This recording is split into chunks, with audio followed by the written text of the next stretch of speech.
তালিকাভুক্ত ২৭ সন্ত্রাসী জামিনে মুক্তি পাওয়ার পর তাদের নামে নতুন করে শুরু হয়েছে চাঁদাবাজি।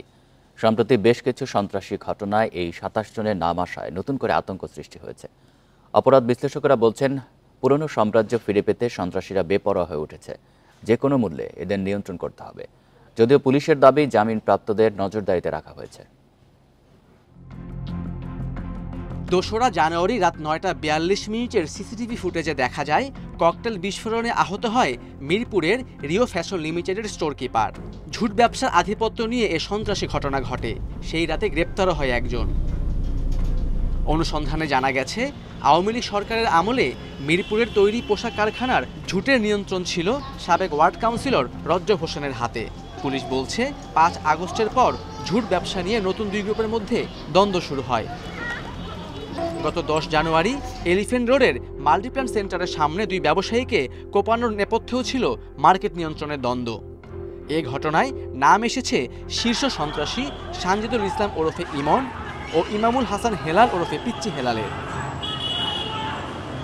কারা অধিদপ্তরের তথ্য বলছে, ৫ আগস্টের পর মুক্তি পেয়েছেন মিরপুরের কিলার আব্বাস ওরফে আব্বাস আলী, শাহাদাত হোসেন, শেখ মোহাম্মদ আসলাম ওরফে সুইডেন আসলাম, মোহাম্মদপুরের ইমামুল হাসান হেলাল ওরফে পিচ্চি হেলাল, হাজারীবাগের সানজিদুল ইসলাম ওরফে ইমন।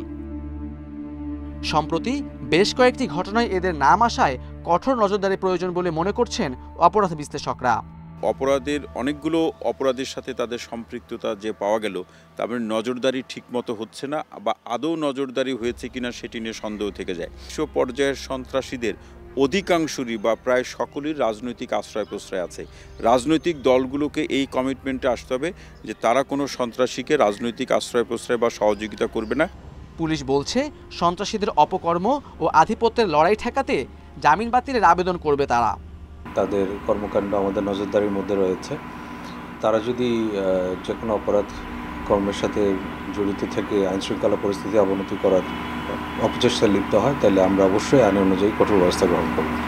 স্থানীয় রাজনৈতিক নেতাকর্মীদের সঙ্গে জোট বেঁধে এসব সন্ত্রাসী চাঁদাবাজি দখলবাজি করছে বলেও অভিযোগ অনেকের। Khaled Raihan, independent news, Dhaka.